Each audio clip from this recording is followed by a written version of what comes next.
you talk a lot about composition, and if I'm correct in thinking, or if I've done my research correctly, you've written a book on composition. Can you tell us a little bit about that and why?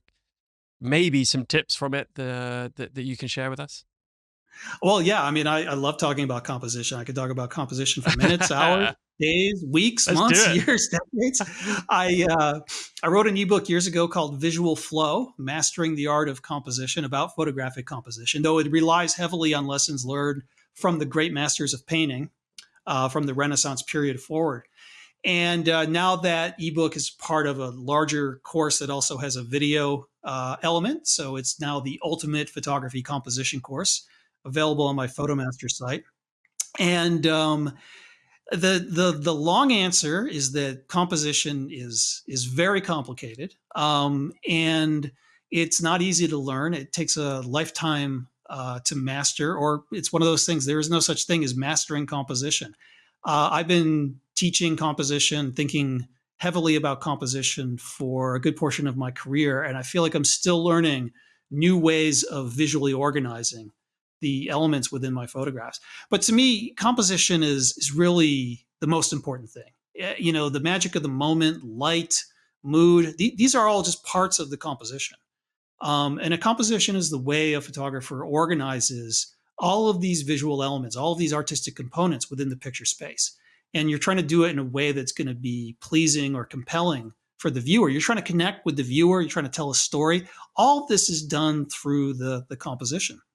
And so it's not something that photographers should just shrug about. It's something that everyone should really try to learn and try to master as much as possible.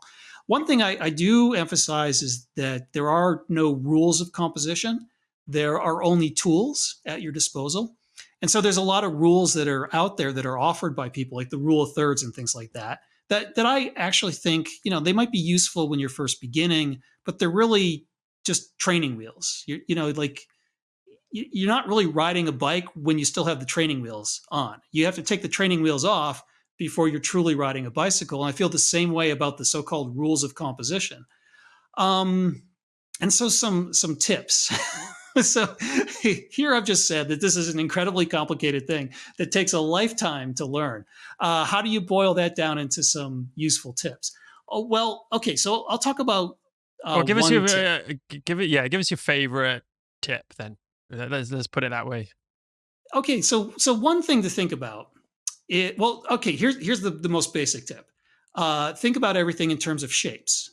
Learn to see the shapes of objects and think about how those shapes might relate to one another, because that's what a composition really is just fitting together all the shapes that are out there. And so, like at a basic level, instead of thinking of a mountain as a mountain, you think of it as a triangle.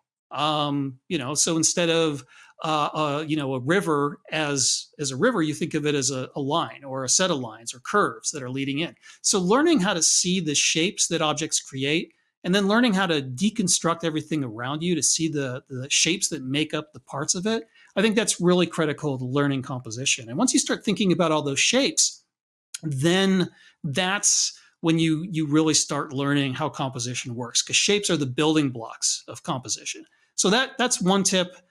Just think of everything in terms of the shape. You know, so for example, my head is round, though a lot of people think that it kind of looks like an egg. I'm a bit of an egghead. But you know what I mean. Another tip, I think this is an easy one, is to remember that we perceive the world in 3 dimensions, but a camera only perceives the world in 2 dimensions. And so when you're making photographs, you visually separate objects that are at different planes within that 3 dimensional space. So you might be photographing a person and there's a tree behind the person.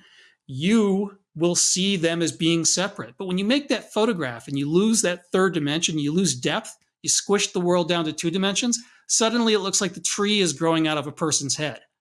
And so you have to keep that in mind when you're making compositions. A lot of photography composition is figuring out how to physically separate objects so they don't appear to visually merge or bunch up. So you don't have that dreaded tree growing out of the head problem.